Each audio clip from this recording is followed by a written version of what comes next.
थंबनेलवरली बिमारी ऐकून तुम्ही अचंबित झाला असाल. अरे ही कोणती बिमारी काढली? आम्ही कॅन्सर ऐकला होता, मधुमेह ऐकला होता, पॅरालिसिस ऐकला होता, हार्ट अटॅक ऐकला होता. पण ही साली कोणती बिमारी आहे? हावडा नावाची. पण मित्र हो, ही सुद्धा एक बिमारी आहे. कारण काही बिमाऱ्या या शारीरिक असतात आणि काही बिमाऱ्या या मानसिक असतात. ही हावडा म्हणजे स्वार्थ नावाची एक मानसिक बिमारी आहे आणि या बिमारीनं आज जवळजवळ बरेच लोकांना ग्रासलेलं आहे. आणि या बिमारीच्या बाबतीत एक विचित्र गोष्ट आहे, म्हणजे ही बिमारी व एखाद्या फोटोत येत नाही, सिटी स्कॅनमध्ये येत नाही, MRAमध्ये येत नाही. म्हणजे ही सोनोग्राफी तर सापडत नाही, रक्तलघवीची टेस्ट करा याच्यात बी सापडत नाही. पण बिमारी मात्र भयंकर आहे. कॅन्सर, अटॅकदास आहे, तिचं निदान होतं. रक्तलघवीची टेस्ट किंवा अनेक काही चाचण्या केल्या तर ही बिमारी सापडते. पण हावडा नावाची बिमारी सापडत नाही. आणि ही इतकी भयंकर बिमारी आहे की केला हावडा आणि झाला चिवडा.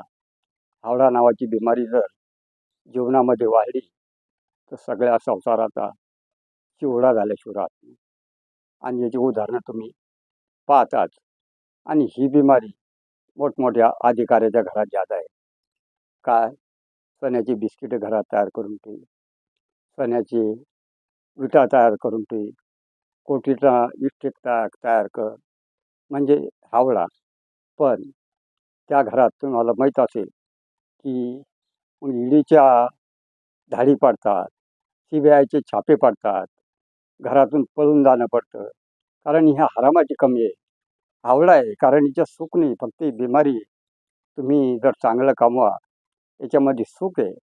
भल इन्कम पैसा जादा नसेल, पण त्या घरामध्ये सुख आहे, शांतता आहे.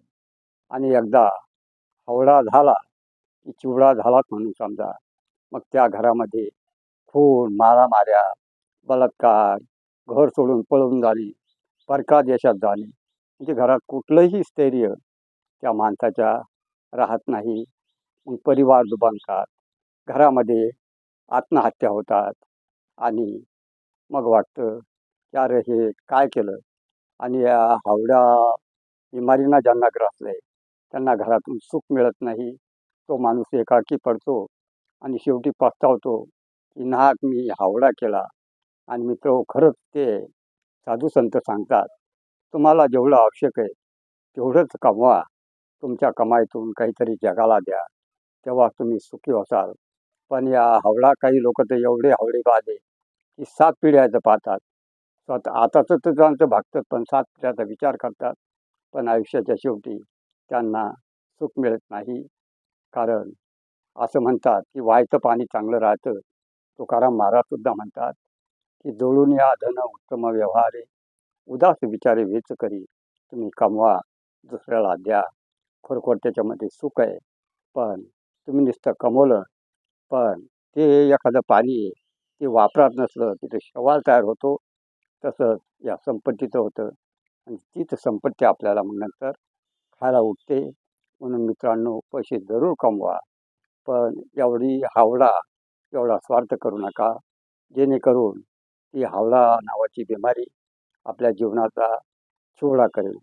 म्हणून हा एक अध्यात्म वजा मोटिवेशनल असा व्हिडिओ आहे, जागरूक करण्याचा व्हिडिओ आहे. तुम्हाला जर व्हिडिओ आवडल्यास तर या व्हिडिओला लाईक करा, शेअर करा आणि काही तुमच्या सूचना असल्यावर कमेंट करा. आणि तुमच्या कानाडीच्या चॅनलला सबस्क्राईब करायला विसरू नका. धन्यवाद.